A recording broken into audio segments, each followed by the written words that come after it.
Gloire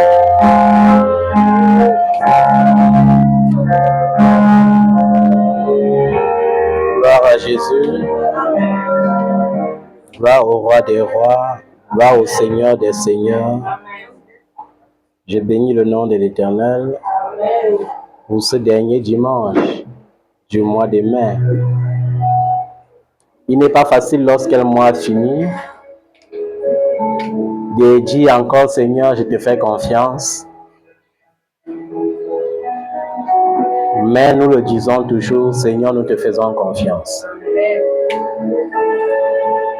Parce que je crois en particulier que ce n'est pas fini pour moi. Et je peux faire confiance à celui-là qui m'a aimé le premier.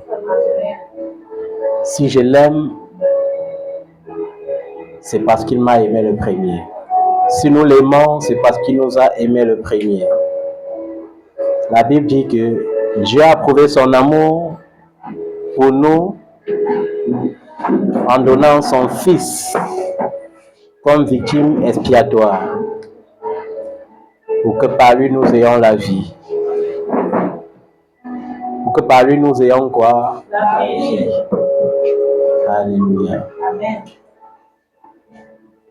Aujourd'hui, l'Église commémore la Pentecôte. La Pentecôte qui est la fête dédiée au Saint-Esprit. Le Saint-Esprit qui est ce Dieu qui se manifeste au milieu de son Église par les dons. Et la question en un jour pareil, c'est as-tu réellement reçu le Saint-Esprit? As-tu été baptisé du Saint-Esprit? Si oui, est-ce que tu manifestes les dons spirituels? Les dons du Saint-Esprit sont bibliques. Et je vais te dire encore que le seul cachet qui marque la vie d'un enfant de Dieu et qui prouve qu'il est enfant de Dieu, c'est la communion avec le Saint-Esprit. Je vais bénir le nom du Seigneur pour chaque miracle depuis janvier jusqu'à ce jour. Même si tu n'as pas encore eu ta part, le simple fait que tu te réveilles chaque matin, c'est déjà un miracle. Et rien n'empêchera à ton miracle prévu par le ciel pour 2026 de se manifester. Parce que lorsque Dieu a décidé, la nature ne peut pas s'opposer. Les éléments de la nature ne peuvent pas s'opposer. Aucune sorcellerie, aucune force ne peut s'opposer à cela. Si c'est le voyage, attends patiemment ton voyage. Si c'est le mariage, attends patiemment ton mariage. Si c'est l'enfantement, attends patiemment. Parce que ce sont des prophéties dont les temps sont déjà arrêtés et elles s'accompliront certainement par la grâce de Dieu. Et je vais dire, la seule chose qu'il faut éviter dans cette vie, c'est l'envie. L'envie par les autres. Quand leur temps est arrivé, acclame leur temps sans les envier. Je veux aussi rendre grâce à Dieu pour les enfants qui m'ont au moins se respecté. Parce que j'avais donné l'ordre dans ce ministère que comme je vois que vous accouchez sans frein, quand vous tombez enceinte, accouchez sans m'informer. Si vous savez que vous êtes dans l'illégalité, vous accouchez seulement sans me dire. Vous passez votre grossesse sans me dire et vous accouchez aussi sans me dire parce que je ne suis pas là pour bénir l'illégalité. Je ne suis pas là pour bénir l'impudicité. Mais néanmoins, je bénis tous ces enfants qui sont aussi nés hors de ma vue et qui sont bien nés. Que Dieu les garde et que Dieu les préserve. Amen. Aujourd'hui, nous allons rentrer dans le psaume 102. Mais avant de rentrer dans le psaume 102, nous allons célébrer ce jour merveilleux qui est le jour de la Pentecôte. La Pentecôte signifie aussi la victoire. Amen. Ça signifie aussi quoi? C'est pourquoi nous allons célébrer la victoire avec le Seigneur Jésus-Christ aujourd'hui. Tu vas te mettre sur tes pieds. Nous allons provoquer ensemble cette victoire et la célébrer. Vous savez, ce qui est surprenant parfois, c'est que parfois tu n'as encore rien. Et toi-même, au fond de toi, tu sais que tu n'as encore rien. Tu n'as pas l'argent, tu n'as pas de véhicule, tu ne manges pas ce que tu veux manger, tu ne t'habilles pas à ta convenance, mais il y a des gens qui t'envient. Tu te demandes même pourquoi est-ce qu'ils t'envient, tu ne comprends rien. Ils t'envient, ils te jalousent, ils complotent, ils cherchent même à te faire du mal. Ils cherchent même à pourrir ta réputation, à ternir ton image. C'est pourquoi David, dans certains psaumes, disait, sans cause, ils me poursuivent. Sans cause, ils veulent me faire du mal. Alléluia. Ce matin, nous allons s'aimer la confusion dans les vies de ceux qui t'envient pour rien, qui veulent te détruire pour rien.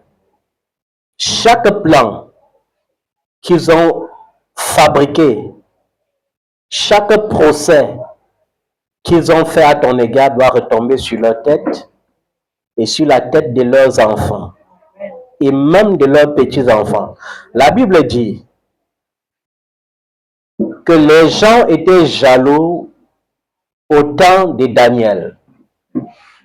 Tellement jaloux qu'ils ont fait un complot et ils sont allés voir le roi pour promulguer une loi anti-Daniel.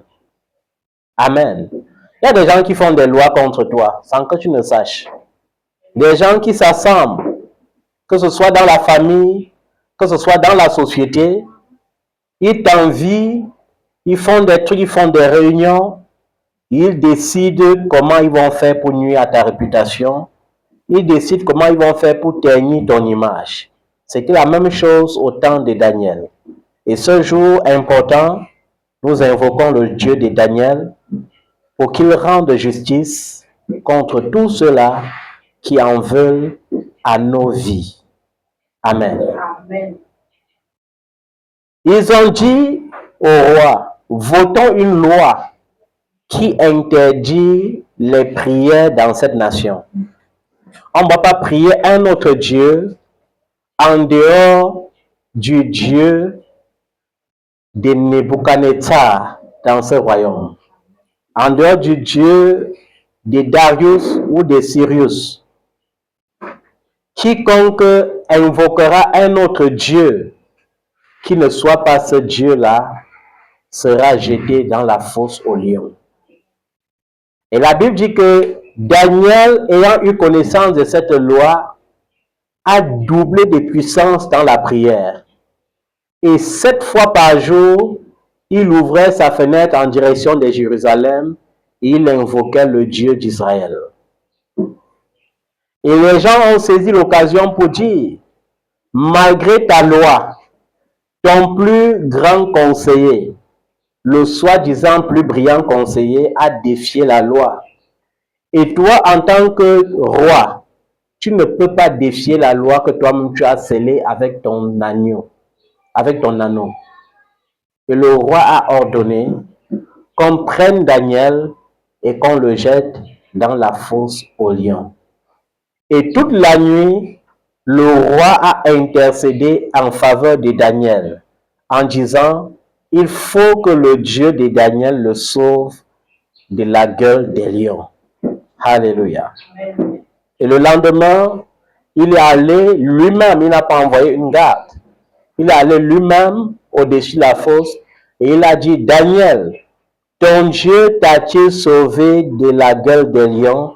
Et Daniel a dit, mon Dieu m'a sauvé. Il a ordonné qu'on tire Daniel de la fosse Mais aussitôt, il a annulé cette loi et il a ordonné qu'on jette les ennemis de Daniel dans la fosse, eux, leurs épouses, leurs enfants, leurs petits-enfants et même leurs amis.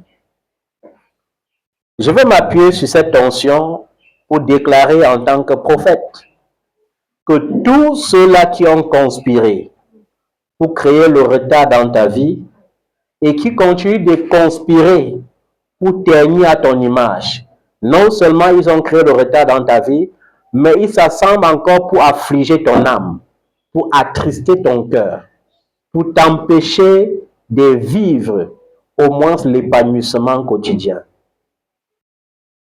Le sort qui était arrivé aux ennemis de Daniel est le sort qui leur est réservé au nom de Jésus-Christ. Il est écrit que Dieu a effacé l'acte dont les ordonnances nous condamnaient et qui subsistait contre nous. L'acte dont les ordonnances te condamnaient à la pauvreté, à la médiocrité, à la précarité, a été crucifié à la croix de Jésus. L'acte dont les ordonnances te condamnaient à la maladie, au désespoir, au désarroi, a été crucifié à la croix du Seigneur Jésus-Christ. L'acte dont les ordonnances te condamnaient à échouer et à vivre les échecs répétés a été crucifié à la croix. Amen. L'acte dont les ordonnances stipulaient que tu allais vivre d'humiliation en humiliation a été crucifié. Amen. Et aujourd'hui, il y a un bonus. Le bonus, c'est que l'Éternel te dit, dans le livre d'Isaïe 54, que lui, il est ton rédempteur, lui le Saint d'Israël. Et il se nomme Dieu de toute la terre. Alléluia. Amen. Il se nomme le Dieu de toute la terre. Quand on dit qu'il se nomme le Dieu de toute la terre, ça veut dire que ce soit devant les hommes, que ce soit devant la nature, que ce soit devant ce qui est visible, que ce soit devant ce qui est invisible, ton Dieu peut te défendre. Il est le Dieu de toute la terre, c'est-à-dire de tout l'univers. Que ce soit devant les autorités. La Bible dit, quiconque te traînera en justice, tu le condamneras. Alléluia. Puis encore, si c'est toi qui traînes les gens en justice, ils seront condamnés. Alléluia. Et il faut que tu saisisses cela avec foi ce jour. Toi que personne n'arrive à consoler. Toi qui es malheureuse comme battue par la tempête. Ton Dieu te dit qu'il te gagnera, qui gagnera tes pierres d'antimoine. Il te donnera des fondations de saphir.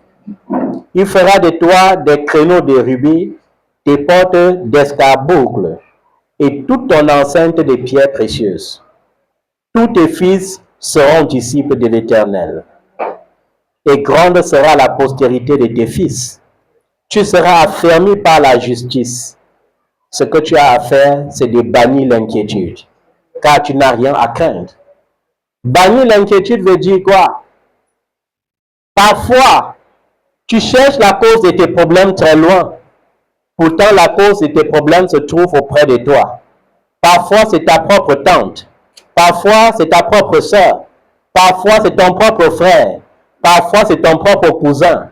Il t'envie, il te guette, et il va chez les marabouts, il s'assoit avec ton nom, et il dit, je décrète dans sa vie un retard incommensurable. Je décrète sur sa vie l'échec, je décrète sur sa vie le célibat, je décrète sur sa vie qu'il ne voyagera jamais, je décrète sur sa vie qu'il connaîtra les mêmes échecs que ses parents. Ses parents n'auront jamais de papiers et eux aussi, ils n'auront jamais de papiers. Mais l'Éternel, ton Dieu, te dit, bannis l'inquiétude car tu n'as rien à craindre. Parfois, ils viennent même te consoler. Ils viennent encore faire semblant d'être avec toi. Faire semblant d'avoir compassion de ce que tu vis et de ce que tu traverses. Certains prennent sur eux de trafiquer ta destinée, trafiquer la destinée de tes enfants, Et lorsque ces enfants commencent à réussir, ils viennent faire semblant de te consoler. Mais aujourd'hui, l'Éternel, ton Dieu, te dit, parce que tes fils seront disciples de l'Éternel, grande sera leur postérité, et tu seras affermi par la justice. Bannis l'inquiétude, car tu n'as rien à craindre, et la frayeur, parce qu'elle ne s'approchera pas de toi. Si l'on forme des complots, cela ne vient pas de moi, mais quiconque se liguera contre toi tombera en ton pouvoir. Alléluia. Tu dois ouvrir ta bouche ce matin. Tu dois dire que tous ceux qui se liguent en secret contre toi tombent en ton pouvoir. Tu dois décréter cela avec foi, ne te tais pas, que tous ceux-là qui conspirent contre moi dans le secret tombent dans mon pouvoir.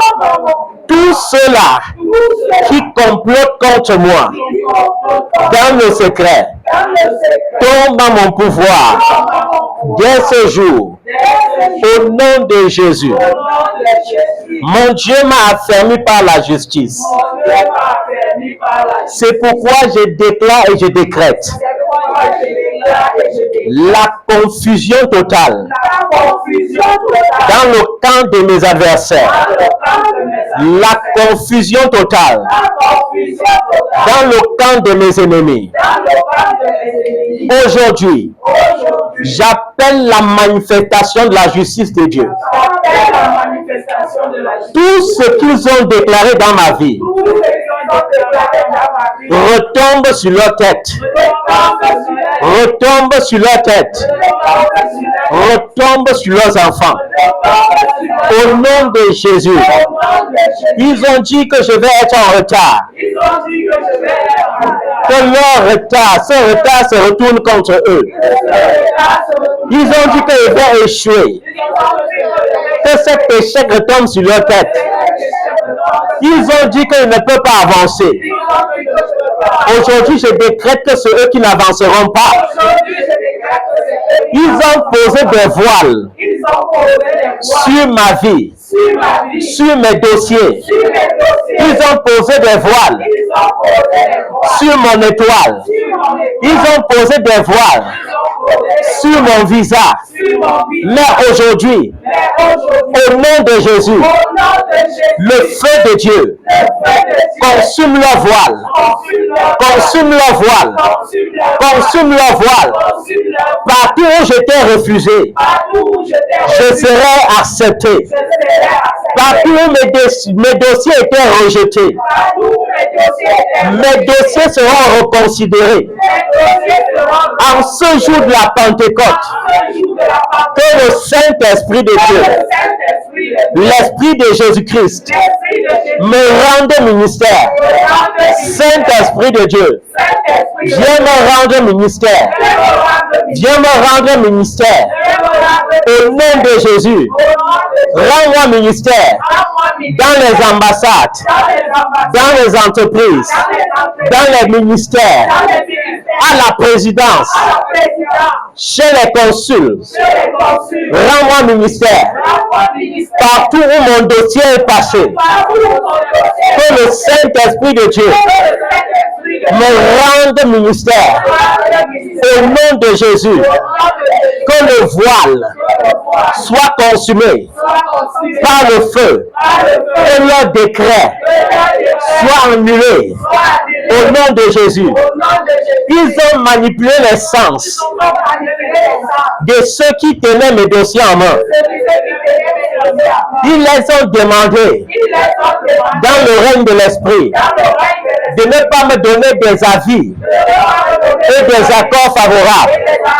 Mais ce matin, par la justice de Dieu, par la justice de Dieu, je déclare que tous ceux qui retenaient mes dossiers vont me donner des avis et des accords favorables.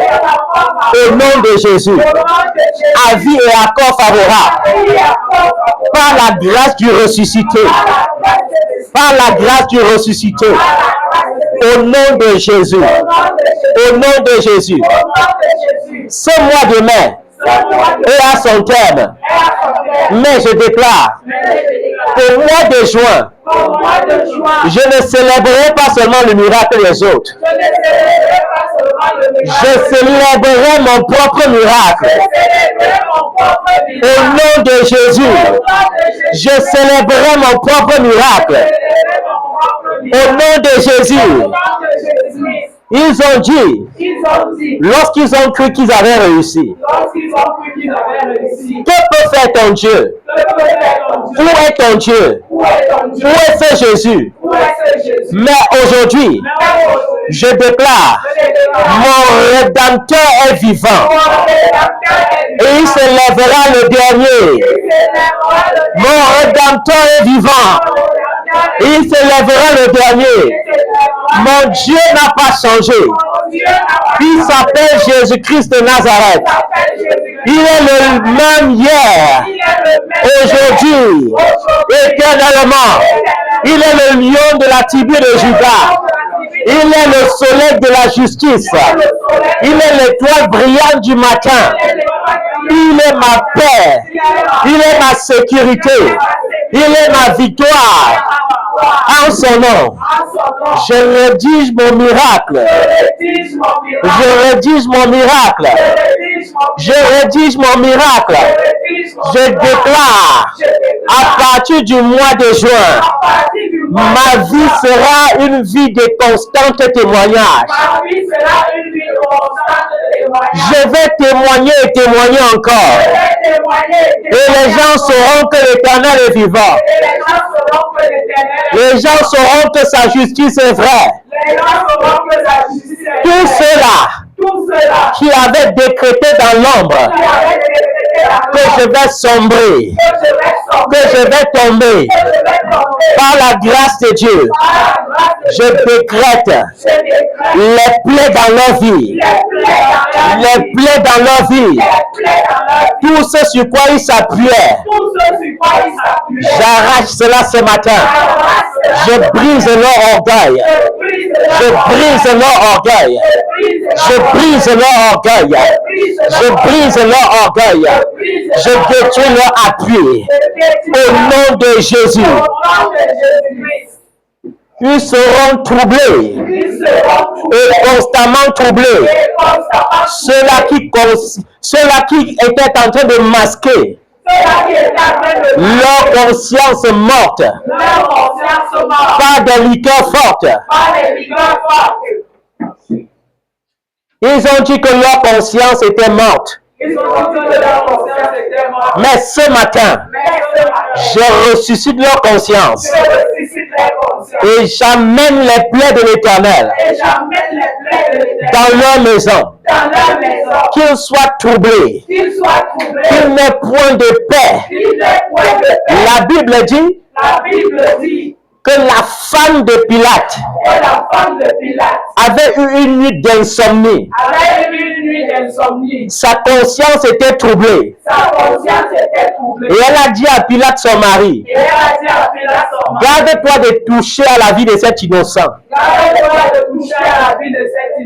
Le Dieu que nous servons est le Père de tous les esprits. Que tout complot, toute conspiration, physique ou spirituelle, que tes ennemis ont tissé dans l'ombre contre toi, soit nul et sans effet. Nul et sans effet. Partout ils ont voulu salir ton image. Je déclare, c'est leur propre image qui sera salie. Au nom de Jésus. Partout ils ont voulu te renverser, ils tomberont à ta place. Partout ils ont décrété la honte sur ta vie, ils vivront des humiliations à ta place. Jésus a porté ma honte. Il a crucifié ma honte à la croix. Il a porté mes humiliations. Il a crucifié à la croix. Il a porté ma pauvreté. Il a crucifié à la croix. Il a porté mes maladies. Il a crucifié à la croix. Je déclare, je ne vivrai plus jamais ce que Christ a vécu à ma place.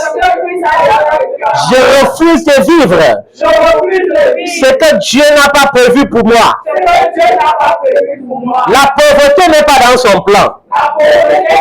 La maladie n'est pas dans son plan. Le retard n'est pas dans son plan. Et mon Dieu m'a dit qu'il rachètera mon temps. Il rachètera le temps qu'avait dévoré. Les dialogues, les sauterelles et le gazam. L'armée qu'il avait envoyée contre moi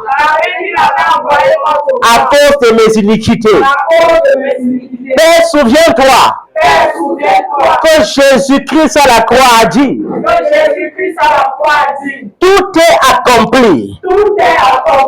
Seigneur Jésus, la Bible déclare que tu es mon avocat auprès du Père.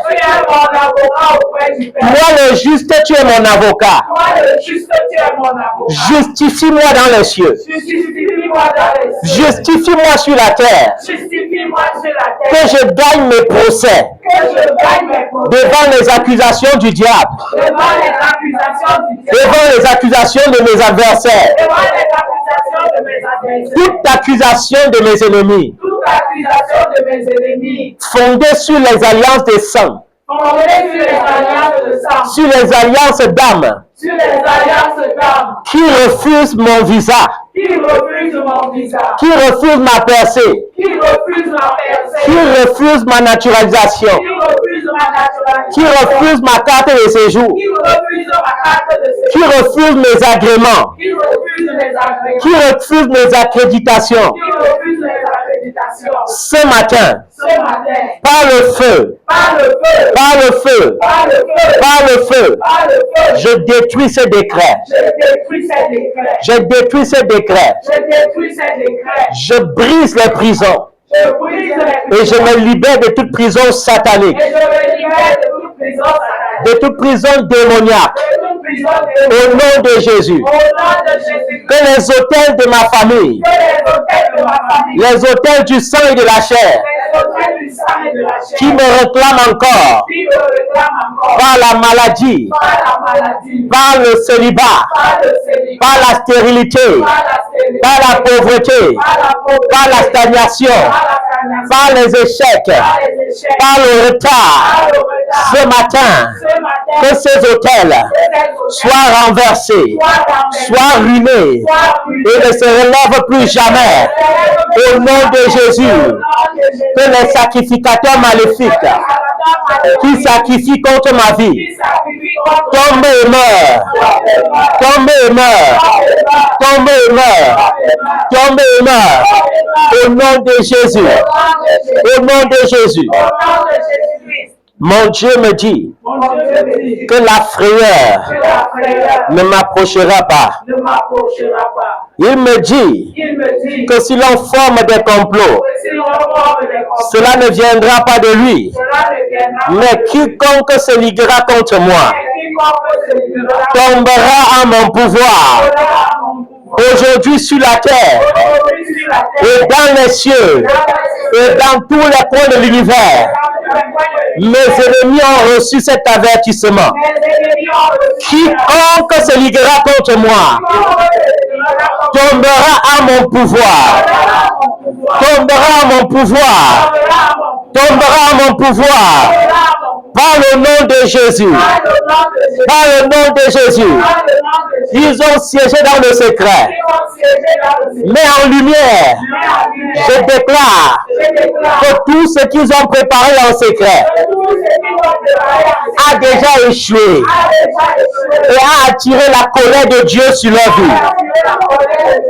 Au nom de Jésus. Au nom de Jésus. Mon Dieu me dit que toute arme forgée contre moi sera sans effet. Toute arme forgée contre moi sera sans effet. Les armes des marabouts, les armes des féticheurs, les envoûtements, les incantations, les divinations, nul n'est sans effet. Nul n'est sans effet. L'exorcisme, nul n'est sans effet. Au nom de Jésus, comme je lève ma main vers le ciel, que le feu de Dieu localise tout sanctuaire maléfique dans lequel mon nom a été prononcé. Tout sanctuaire maléfique qui retient mes enfants par leur représentation, par leurs chaussures, par leurs chevelures, par leurs vêtements, par leurs sueurs, par leurs empreintes, que le feu de Dieu détruise ces sanctuaires, détruise ces sanctuaires, et que les conséquences commencent à être visibles dans la vie des hommes et des femmes qui sont allés consulter contre moi, qui sont allés consulter contre ma famille. Au nom de Jésus, au nom de Jésus, je condamne les langues qui se lèvent en justice contre moi. Je condamne les langues au nom de Jésus. Je condamne les langues qui siègent contre moi dans leur maison. Lorsqu'ils prononceront mon nom, le feu les frappera, la misère les atteindra. Au nom de Jésus, à partir de ce jour, je brise les chaînes, je brise leurs joues de ma vie et j'entre dans ma destinée. J'entre dans mon temps d'accomplissement. J'entre dans mon temps d'accomplissement. Dans mon temps de célébration, j'entre dans mon héritage. Au nom de Jésus, j'entre dans mon héritage. Au nom de Jésus, j'entre dans mon héritage. Au nom de Jésus, j'entre dans mon héritage. Au nom de Jésus, je suis le fils du Dieu très haut. Et la Bible me dit que tout a été créé par mon Dieu. Et rien n'a été créé sans lui. Je crois en la mort, en la résurrection et en l'ascension de Jésus-Christ. Je crois qu'il est assis sur le trône élevé dans les lieux spirituels et que Dieu m'a élevé avec lui. Au nom de Jésus. Alléluia.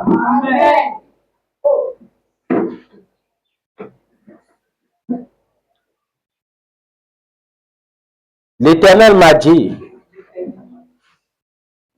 qu'il bénira le pays dans lequel je serai envoyé. Il donnera la pluie en son temps pour bénir tout le travail de mes mains. Je prêterai à beaucoup de nations et je n'emprunterai point. Père, ta parole ne peut pas être contraire. Par cette parole, j'appelle l'abondance dans ma vie. J'appelle l'abondance spirituelle. J'appelle l'abondance matérielle. J'appelle l'abondance financière. Par le nom de Jésus. Que les dettes soient annulées. Que le pouvoir des dettes soit brisé. Que l'esprit des dettes soit enchaîné et renvoyé dans les abîmes.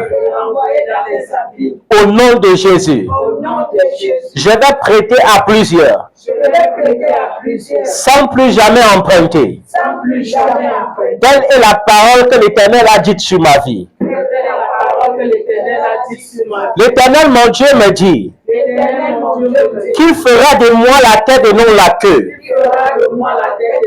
Je serai toujours en haut Je serai toujours en Et je ne serai jamais en bas. Et je serai jamais en bas. Donne-moi la force par le Saint-Esprit Donne-moi la force par le Saint-Esprit d'obéir au commandement de l'Éternel, mon Dieu, d'obéir au commandement de l'Éternel, mon Dieu, de les pratiquer, de les pratiquer, de les observer avec soin, de les observer avec soin, sans me détourner, sans me détourner, ni à gauche ni à droite, ni à gauche ni à droite, afin que l'Éternel bénisse ma cruche, afin que l'Éternel bénisse ma cruche, afin que l'Éternel bénisse mon grenier, afin que l'Éternel bénisse mon grenier, afin que l'Éternel menace le dévoreur afin que l'Éternel menace le dévoreur, et que je vive dans une vie d'abondance. et que je vive dans une vie d'abondance. Au nom de Au Jésus-Christ. nom de Jésus-Christ. Merci Seigneur. Merci Seigneur. Je crois que mes ennemis sont dans la confusion. Je crois que mes ennemis sont dans la confusion. Je crois que la grâce de Dieu m'est accordée Je crois que la grâce de Dieu m'est accordée. et que la faveur de Dieu Et que la faveur de Dieu demeure une réalité dans ma vie. demeure une réalité dans ma vie. Béni soit l'Éternel, Béni soit l'Éternel, mon rocher et ma forteresse. rocher et ma forteresse. Béni soit le Dieu de ma vie, Béni soit le Dieu de ma vie, car je ne serai jamais dans la confusion. car je ne serai jamais dans la confusion. Merci Père, Merci Père. au nom de Jésus. Au nom de Jésus. Amen. Amen.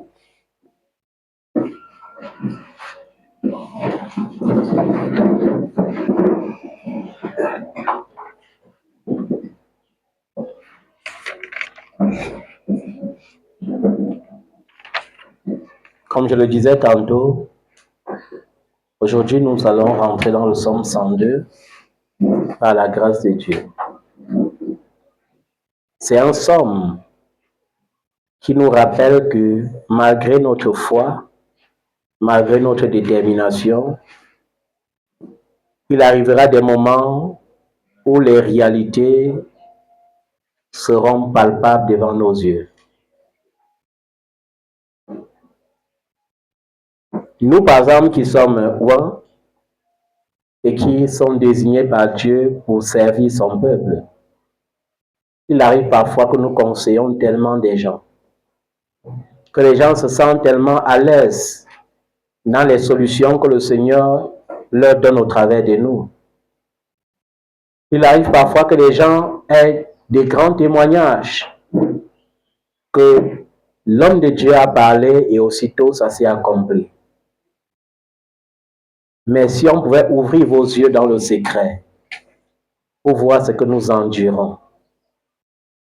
Parfois on vous conseille, mais après dans le secret, vous ne pouvez pas compter nos larmes. Vous ne pouvez pas compter nos tristesses face aux réalités de la vie. Parfois nos nuits sont tellement agitées, vous ne pouvez pas imaginer. Et ça s'appelle les réalités. C'est une réalité du psaume 102 qui non seulement symbolisait les douleurs que vivait David à cette époque, mais prophétisait les douleurs que Jésus allait souffrir au jour de sa chair. Ce qui nous amène à comprendre, bien évidemment, que beaucoup de souffrances produisent beaucoup de gloire aussi. Il était impossible que le Seigneur Jésus vive la gloire sans passer par la crucifixion, par beaucoup de souffrances. Mais j'aimerais t'interpeller sur une chose. Peu importe ce qui se passe, ne légalise pas le péché dans ta vie. Nous sommes au temps de l'hérésie. C'est très difficile. On voit certaines femmes qui vont dire que c'est très difficile de vivre seule. Elles vont quand même toujours inviter un homme dans leur vie parce qu'elles ne veulent pas être seules. Mais est-ce que l'homme que tu invites dans ta vie est l'homme que l'Éternel a envoyé dans ta vie? Parfois, c'est parce que nous encombrons nous-mêmes nos vies. Et je tiens à te rappeler qu'il y a certaines bénédictions qui ne peuvent pas s'accomplir dans ta vie tant que ta vie est encombrée. Parfois, c'est très difficile. Parfois, on a déjà mis certaines personnes dans nos vies au point que s'en séparer devient très difficile. On n'arrive plus même à planifier sans eux, parce qu'on les a donné un plan stratégique dans notre vie. Mais est-ce que si tu reçois la révélation que celui-là ou celle-là que tu protèges tant dans ta vie est l'obstacle pour tes grâces, qu'adviendra-t-il de toi? Ou des relations que tu auras nuancées? Parce que parfois, on n'arrive plus à se séparer parce que on a tissé une relation, on a bâti la relation, on a mûri la relation, on a même affermi la relation. Mais je vais te rappeler une chose. Ne vis pas une vie encombrée. Parfois, il suffit juste de faire le ménage dans ta vie. Et Dieu sait faire le ménage à notre place lorsque nous sommes têtus. À un moment donné, je voulais faire ce qu'on appelle le dénombrement et je voulais témoigner devant certaines personnes que ma page Facebook a plus de 22 000 abonnés sans que je n'ai sponsorisé. Et j'avais remarqué sur cette page Facebook, les gens aimaient trop déjà me donner des surnoms bizarres qu'on donne souvent aux gens. Mon bishop, mon révérend, mon apôtre. Et à un moment donné, je m'étais laissé absorber tellement par mon Facebook que pour finir, sans que je ne sache comment ça s'est passé, pour ceux qui sont dans mon Facebook, ils sont en train de se demander si je suis encore vivant parce que Dieu a permis que mon Facebook se désactive automatiquement. J'ai cherché à remettre à jour, fatigué.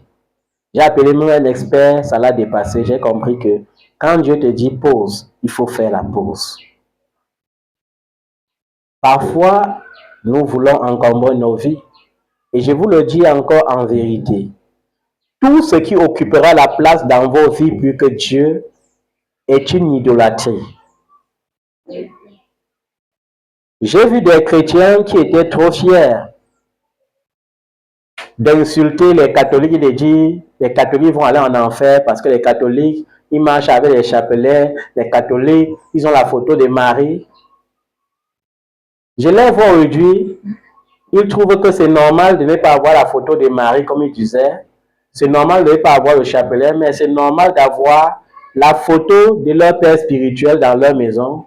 C'est normal de remplacer le chapelet par des trucs, des bracelets. Vous voyez aujourd'hui, la majorité des pentecôtistes ont tous des bracelets plastiques là, qu'on a écrit les messages de leur père sur ça.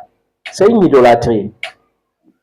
Ils vont chercher des versets pour contredire, mais je vais le dire en vérité, c'est une idolâtrie. La protection qu'un enfant de Dieu a, c'est Jésus. C'est le Saint-Esprit qui t'habite. Aucun démon n'aura jamais peur d'un bracelet. Même si ton père est le plus grand bishop, même si le plus grand prophète, quand le mari de nuit doit venir, il doit te prendre, tu as ce bracelet-là dans ta main. Ça ne peut même pas te protéger des accidents. Par contre, le nom de Jésus est une tour forte. Tu dois être capable, lorsque tu es éveillé et que tu te sens en danger, de dire Jésus. Tu dois être capable, même lorsque tu es endormi et que tu te sens oppressé, de dire Jésus. C'est ça qui montre l'éveil spirituel. C'est ça qui montre la communion avec le Saint-Esprit. Et lorsque tu adores, tu es sûr que ton adoration monte au ciel et que tu ne chantes pas en vain.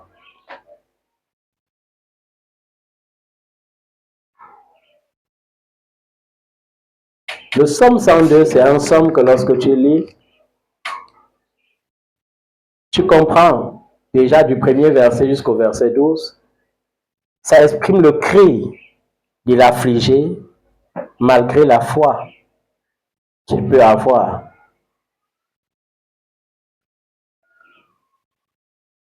La foi que tu as ne peut pas empêcher que tu voies la réalité. Amen. Amen. Si le matin, avant de quitter la maison, tu n'avais rien à préparer, c'est une réalité vraie ou faux? Qu'est-ce qui peut changer ça? C'est la foi.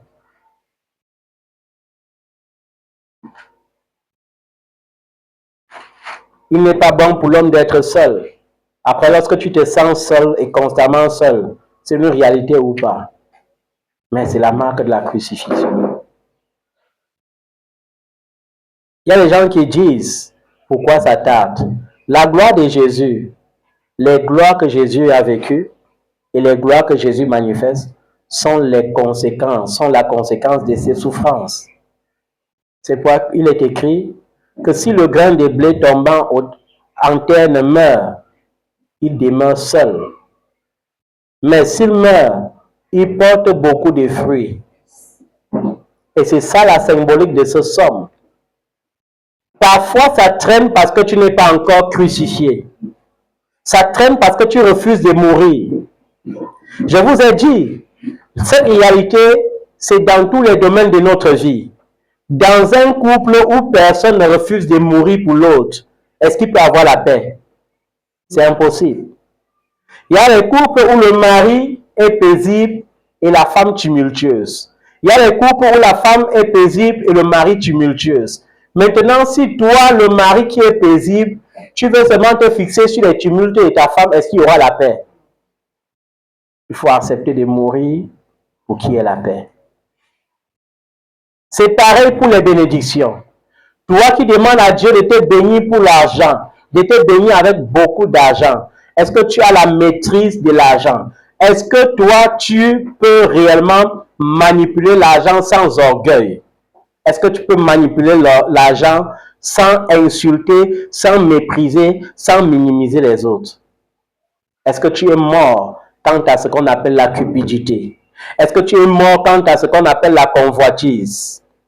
J'entends souvent les hommes dire, dans le langage simplifié des humains, dans leurs proverbes contemporains, ils disent souvent, accroche ton sac là où tu peux décrocher. C'est la même chose. En français simple, il ne faut pas avoir les longs yeux. Il ne faut jamais sauter les escaliers. Tu vas t'écorcher pour rien. Vas-y, marche par marche et tu dois arriver au sommet. Si tu veux sauter, tu vas dégringoler. Il y a des gens, les enfants de Dieu, qui n'arrivent pas à vivre ce qu'on appelle le contentement. C'est-à-dire, aller de la base vers la hauteur. Ils veulent sauter directement, ça ne peut pas marcher. Dieu pour te bénir. Et certains d'entre vous ont vécu ce processus et rendent grâce à Dieu. Il y a certains qui sont encore au Cameroun, comme je le dis souvent, qui devraient voyager depuis peut-être 2 ans, 3 ans. Mais pourquoi Dieu n'a pas accepté qu'ils voyagent quand ils voulaient voyager? Parce que le moi était dominant en eux. Le moi qui signifie l'orgueil était dominant en eux. Dieu te prend, il te dépouille de ton moi. Il tue le moi là en toi. Il tue tes propres visions. Il met en toi des visions qui peuvent construire. Parce que si Dieu te laisse faire, tu vas commencer à dire, je vais aller en Europe, après il fait monter telle personne, après il fait monter telle personne, après, alors que ce n'est pas le plan de Dieu. Dieu te donne d'abord une vision. Ensuite, il te donne la provision. Il ne faut pas seulement voir Satan dans certains retards. Il ne faut pas seulement voir les démons dans certaines choses qui traînent. Il y a certaines personnes, par exemple, qui peuvent avoir un fiancé que Dieu valide. Mais pourquoi est-ce que rien n'avance? Parce qu'à un moment donné, tu t'es déconnecté du processus de Dieu et tu t'es imposé tes propres lois. Quand tu t'imposes tes propres lois, Dieu te dépouille d'abord de tes lois avant de te bénir. Il y a qui vont me dire non, et les autres qui ont fait comme ça, là, ils ont été bénis. Non, il y a 2 types de bénédictions. Il y a la bénédiction qui vient de l'Éternel, qui enrichit et qui se fait sur d'aucun chagrin. Il y a la bénédiction que le diable te donne, mais qui te chagrine. Tu as l'argent, mais tu n'as pas la paix. Tu as l'argent, mais l'argent là, c'est pas pour faire les bonnes choses, c'est pour te soigner, c'est pour. Est-ce que c'est une bénédiction là-bas? Parce qu'il y a des gens qui aiment toujours dire ça, prendre l'exemple sur les païens. Oh, les païens, oh, ils sont bénis. Oh, les païens, ils sont bénis. Mais quand le païen se met à table à midi pour manger les excréments, tu n'es pas avec lui. Mais quand le païen court pour aller au village pratiquer l'inceste, tu n'es pas avec lui. Mais quand le païen part pratiquer la bestialité, tu n'es pas avec lui. Jésus t'a dit une seule chose. Cherche premièrement le royaume des cieux et sa justice, et le reste te sera donné par-dessus. Mais les enfants de Dieu ne jeûnent pas pour dire, Seigneur, dépouille-moi de mon orgueil. Seigneur, dépouille-moi de ce péché qui m'enchaîne. Seigneur, dépouille-moi de ces désirs charnels qui m'enchaînent. Ils jeûnent seulement pour dire, Seigneur, donne-moi l'argent. Seigneur, bénis mon entreprise. Seigneur, donne-moi le voyage. Seigneur, Seigneur, Seigneur, parce que quoi? Nous vivons dans un monde aujourd'hui où ce n'est que lorsque tu as filmé tes statuts dans lequel tu as filmé les ailes de l'avion, c'est là où on sent que tu es béni. Quand dans tes statuts, on voit que tu t'es filmé avec les Européens ou les Américains, on sait que tu es béni. Quand dans tes statuts, on voit que tu comptes de l'argent, comme certains partent souvent choquer leur carte comme ça, en faisant une courte vidéo pour montrer qu'on est arrivé, le proving, ils choquent leur carte et ils retirent une liasse d'argent, ils comptent un peu comme ça. Ils savent que c'est ça la bénédiction. Je ne refuse pas, l'argent est une grande bénédiction même. Mais il faut que tu comprennes que tu es le maître de l'argent. Et l'argent est ton serviteur. Parfois, dis à Dieu, dépouille-moi. Accepte de mourir. Il n'y a pas de gloire sans crucifixion. Mourir veut dire tuer ses défauts. Mourir veut dire dompter son caractère et accepter le caractère de Christ. Mourir ne signifie pas aller encore à la croix pour qu'on te crucifie comme on avait crucifié Jésus et les apôtres. Mais c'est accepter de se dépouiller, même si ça fait mal. Amen. Quel est le domaine de ta vie qui règne encore sur toi? Quel est le domaine de ta vie qui triomphe encore sur toi? Quel est ce domaine charnel qui domine encore sur toi? Il faut crucifier. Accepte de mourir pour vivre. Le grain qui tombe en sol et qui ne meurt pas demeure seul. Mais s'il meurt, il porte beaucoup de fruits. La preuve, quand vous semez le maïs, vous mettez autour 2 ou 3 graines. Mais quand ça produit des tiges, après ça produit des épis, ça produit des épis avec autant de graines. Même chose avec les arachides. Vous semez une seule graine, mais vous récoltez assez de gousses qui contiennent plusieurs graines. Pourquoi? Parce que la graine qui est tombée en sol est d'abord morte. C'est pourquoi elle a produit du fruit. Il n'y a pas de germination sans mort, c'est impossible. Vous voulez que Dieu fasse comment quand vous refusez de vivre selon le principe de Dieu? Alléluia. Ce somme, vous allez encore lire à la maison parce qu'on n'aura pas le temps de lire. Mais c'est la prière d'un malheureux lorsqu'il est abattu et qu'il répand sa plainte devant l'Éternel. Et je vais vous dire, même pour arriver à ce stade avec Dieu, il faut avoir sur quoi s'appuyer. Tu t'appuies sur quoi? Tu t'appuies sur quoi? Tu travailles. Tu as un salaire. Tu ne comptes pas le Seigneur dans ton salaire. Tu comptes seulement tes projets. Et après, quand ton travail a un problème, tu appelles Dieu au secours. Sur quelle base? Il n'existe pas dans ton travail. Tu as dit, Seigneur, je veux travailler. Il t'a béni avec un travail. Et toi, tu as dit, Seigneur, merci de m'avoir béni avec le travail, mais il ne te compte pas dans mon salaire. Mais après, quand tu as un problème concernant ton travail, tu dis Dieu au secours. Tu t'appuies sur quoi? Tu sais quand même que tu es chiche. Et tu demandes à Dieu de te bénir avec beaucoup de richesses. On va donner la richesse à un chiche pour qu'il fasse quoi avec? Pour qu'il la mette dans le grenier. Mais quand tu sais que tu es d'abord libéral, que tu sais donner facilement aux gens, tu peux alors dire à Dieu, Seigneur, bénis-moi par des richesses. Et Dieu lui-même, il est fier de te bénir parce qu'il sait que tu dois partager. Tu dois sauver les malheureux. Mais tu es orgueilleux, tu es cupide, tu es envieux, tu es jaloux, et tu dis à Dieu de te bénir avec les richesses. Pour que tu fasses quoi avec? Donc même la prière faite par ce malheureux a un appui. Tu es malheureux, mais tu es fidèle. Tu t'appuies sur ta fidélité. Dieu va te justifier. Tu t'appuies sur ta fidélité. Seigneur, je suis fidèle. Il y a un psaume que lorsque je lis, je suis effrayé. Dans ce psaume, David dit que quoi? Seigneur, sonde-moi. Si tu vois qu'il y a un seul péché en moi, traite-moi comme un coupable. Qui peut faire ce genre de prière parmi vous ici? Que tu comptes sur quoi? Tu sais comment Dieu traite les coupables? C'est que tu as tiré la chicotte de Dieu sur toi.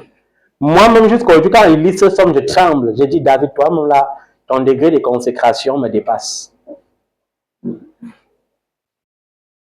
Ou bien, David qui fait la nuit de prière dans le jeûne. Non seulement il est dans le jeûne, mais il fait la nuit de prière pour 7 jours et 7 nuits. C'est-à-dire 7 jours éveillés, 7 nuits éveillés. Il dit à Dieu que si un peu de sommeil là frôle même seulement mes yeux, frappe-moi. Tu peux faire ça.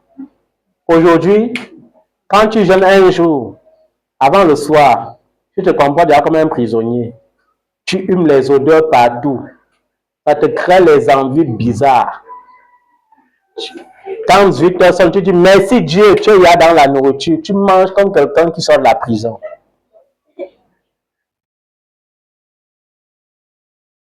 Ta prière le matin, parfois tu pries même, parfois tu ne pries pas.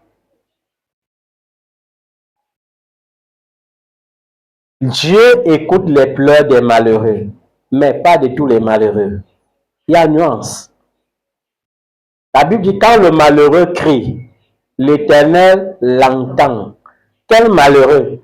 Le malheureux qui appartient à l'Éternel et qui prend pour appui l'Éternel. Le malheureux qui ne piétine pas les préceptes de l'Éternel, son Dieu. Il y a des chrétiens qui prient, qui pleurent pendant les années. Il y a des gens parce qu'ils piétinent les préceptes de l'Éternel.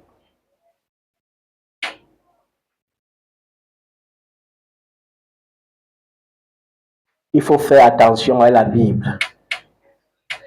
Quand tu sens que ta vie n'est pas conforme, cache ça loin. Tu caches ça où? Quand tu sens que tu es en désaccord avec Dieu, même les louanges dans le téléphone n'écoutent pas. Parce que la louange qui attire l'esprit d'adoration, quand ça vient à la présence de Dieu, ce n'est pas pour te bénir, hein? C'est pour te fouetter. Il y a beaucoup d'enfants de Dieu qui font cette erreur. Tu n'es pas en règle avec Dieu, mais c'est quand tu n'es même pas en règle avec Dieu que tu écoutes plus la louange. Or, dans le livre de Galates chapitre 6, qu'est-ce que l'apôtre Paul écrit? Ne vous y trompez pas. On ne se moque pas de Dieu. Ce qu'un homme aura semé, il le moissonnera aussi. Si tu sèmes pour ta chair, tu récolteras de ta chair la corruption. La corruption ici là signifie beaucoup de choses mauvaises. Et si tu sèmes pour l'esprit, tu récolteras la vie éternelle. Je dis ça aux enfants de Dieu qui pensent toujours connaître Dieu. Vous savez, il y a certains enfants de Dieu, et c'est même le mal des pentecôtistes. Parfois, ils pensent qu'ils sont même tellement amis avec Dieu que tu ne peux même plus les conseiller. Ils pensent qu'ils connaissent tellement Dieu. Ils connaissent même la liste des gens qui vont aller en enfer. Ils connaissent même la liste des gens qui vont aller au paradis. Et j'aime toujours dire ceci. Ce n'est pas le nombre de tes années dans la foi qui détermine si tu es sauvé ou pas. Tu peux vivre autant d'années dans la foi et finir en enfer. C'est pourquoi l'apôtre Paul dit, je lutte moi-même et je tiens ma chair assujettie de peur qu'après avoir annoncé Christ aux autres, je ne sois moi-même rejeté.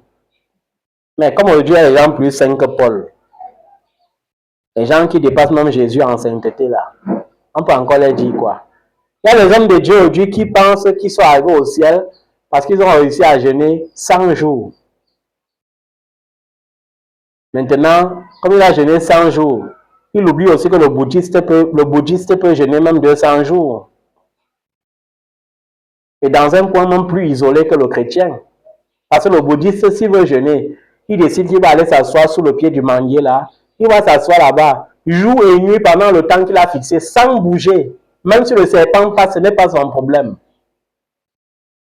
Même s'il pleut, ce n'est pas son problème. Même s'il fait soleil, ce n'est pas son problème. Mais aujourd'hui, nous fabriquons nos témoignages comme nous voulons. Nous disons aux oreilles incrédules, aux oreilles qu'ils sont à la fois incrédules et ignorants, et on s'approche sur ça, on nous acclame. Quand je viens et te dis que j'avais vu le diable, tu étais avec moi quand il le voyait. Mais tu crois directement parce que j'ai dit qu'il avait vu le diable. Est-ce qu'un serviteur de Dieu a même d'abord à traiter à le diable pour voir le diable? Mais c'est ça que les enfants de Dieu aiment aujourd'hui. Quand un homme de Dieu vient leur dire, j'ai servi le diable pendant 30 ans et maintenant Dieu m'a sauvé et il m'a envoyé de venir trahir tous les secrets du diable. Non, il a beaucoup de clients. Parce que ce ne sont plus les fidèles, ce sont les clients.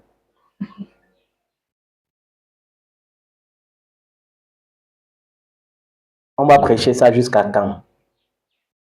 Les gens qui vont périr vont toujours périr, même si tu prêches jour et nuit la vérité. D'ailleurs, on déteste la vérité. Dans cette génération, l'évangile qui passe, c'est l'évangile de la manipulation. Si tu veux être un homme de Dieu qui ne va pas souffrir de faim, commence à leur dire que Jésus est apparu et il t'a dit que lorsque tu touches l'eau, l'eau guérit toutes les maladies et qu'il donne les offrandes de 500 000 €, tu vas toucher leur eau, ils vont guérir, les clients vont venir. Il y a les hommes de Dieu qui ont même dit qu'ils ont reçu l'onction de la richesse et que lorsque tu sèmes dans leur vie, tu deviens riche. Et beaucoup partent s'aimer les millions là-bas, ils deviennent milliardaires. Est-ce que c'est sa faute? Vous croyez que Dieu au ciel va le fouetter pour ça? Est-ce qu'il a forcé à quelqu'un de croire à ça? En ce jour qui commémore la descente du Saint-Esprit, que le Saint-Esprit ouvre encore nos yeux. Le Saint-Esprit n'a pas seulement été quelque chose d'improvisé. Ça a été d'abord une promesse depuis l'Ancien Testament même. Nous voyons comment dans Joël chapitre 2, au verset 28, le prophète Joël, loin même avant que le Seigneur Jésus ne vienne dans sa chair, dit, ce jour-là, je répandrai mon esprit sur chaque chair. Vos jeunes gens auront des visions et les vieillards des songes. Il y a des gens qui pensent que cette prophétie n'est pas encore accomplie. Ils attendent encore. Pourtant, l'apôtre Paul, dans Actes chapitre 2, verset 14 à 41, explique bien que c'est la prophétie de Joël qui s'est accomplie. C'est pourquoi le jour où le Saint-Esprit descend, il descend directement sur les 120 qui étaient assemblés dans le cénacle. Quand vous entendez les gens chanter la voix du cénacle, le cénacle symbolise la chambre haute, dans lequel étaient assemblés les 120, parmi lesquels il y avait aussi la mère du Seigneur et ses frères. J'aime cette précision pour que les gens comprennent que même Marie, mère de Jésus, a reçu le baptême du Saint-Esprit. Elle a également parlé en langue. Elle a annoncé les merveilles de Dieu dans les langues. Aujourd'hui, pour parler couramment anglais, pour celui qui n'a pas fait anglais, il faut aller étudier. Pour parler allemand, il faut étudier. Mais en réalité, Dieu est le Dieu des langues. Je connais des gens qui se sont levés un beau matin et ont commencé à prêcher en anglais. Ils n'avaient jamais fait de formation en anglais. Et c'était l'œuvre du Saint-Esprit. Aujourd'hui, l'Église est sèche et sans don parce que les hommes de Dieu ont prêché et ont pris pour appui la théologie et non le Saint-Esprit. Mais lorsque le Saint-Esprit occupe la première place dans l'Église, l'Église ne peut plus être sèche. Lorsque le Saint-Esprit occupe la première place, les dons se manifestent. Les dons. Concernant le Saint-Esprit, vous allez méditer pour les promesses. Jésus a promis le Saint-Esprit dans Jean chapitre 14, versets 15 à 26, que vous allez lire à la maison. Ça s'est accompli dans Actes chapitre 2, versets 17 à 18, dans Actes 2, versets 1 à 13, et dans Actes 1, versets 4 à 5, les apôtres étaient réunis parce qu'ils se souvenaient de la promesse, ils attendaient la promesse en priant. Combien d'enfants de Dieu prient encore de nos jours pour dire, Seigneur, baptise-moi de ton Saint-Esprit? Combien d'enfants de Dieu? Combien d'enfants de Dieu prient encore et disent, Seigneur, baptise-moi de ton Saint-Esprit? Ou bien, Seigneur, remplis-moi de ton Saint-Esprit. Ils n'ont pas le temps de jeûner et de prier pour être remplis de ce qui est en fait même la clé de la victoire sur l'ennemi. Parce que lorsque tu pries en langue, l'ennemi est perdu, il ne comprend plus rien. Prier en langue est différent de parler en langue. Lorsque tu pries en langue, Satan et ses démons ne comprennent rien parce que c'est une langue qui a été créée quand ils étaient chassés du ciel. Mais combien d'enfants de Dieu demandent à Dieu cette clé, qui pourtant est la clé la plus importante dans la vie d'un enfant de Dieu? Ils ont le temps seulement de prier pour dire, Seigneur, je veux mon miracle. Un miracle même qui n'est même pas pour la gloire de Dieu. Un miracle où chacun veut avoir juste pour prouver à sa famille que j'étais aussi là. J'ai été aussi béni. Voilà, comme certains païens disent le jour du mariage, ils crient souvent quoi là? Parler encore. Voilà, le proving. Je suis arrivé. Dites encore, je vois. Ma prière, c'est que le Saint-Esprit soit notre force à nous tous, qu'il soit notre bouclier à nous tous, qu'il nous visite quand nous sommes éveillés, qu'il nous visite lorsque nous sommes endormis, qu'il soit avec nous et en nous, comme le Seigneur l'avait prévu à l'avance, en disant, il sera avec vous et en vous. Amen. Saint-Esprit, viens disposer, viens disposer, et viens disposer, viens disposer. Saint-Esprit, viens disposer,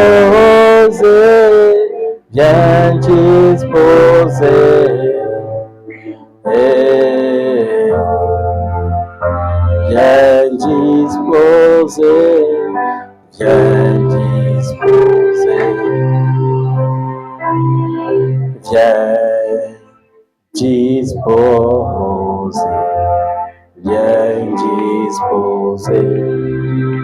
Mon Jésus, viens disposer, viens disposer, et viens disposer, viens disposer. Saint-Esprit, viens disposer, viens disposer, et disposer, bien disposer.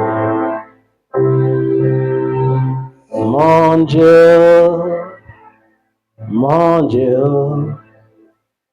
puissant Dieu,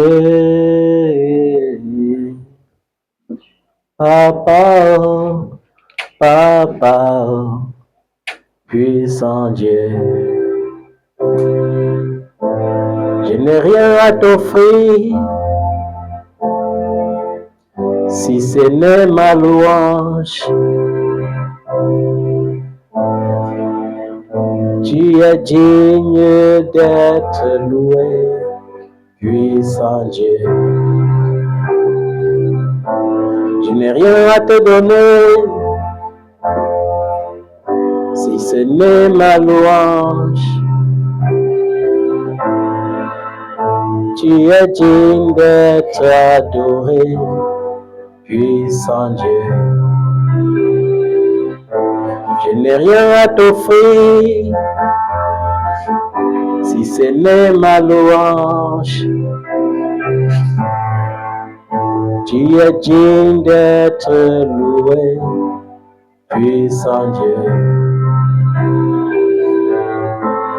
Papa, oh, Papa, oh, puissant Dieu. Papa, oh, Papa, oh, puissant Dieu. Je n'ai rien à t'offrir si ce n'est ma louange. Tu es digne d'être loué, puissant Dieu.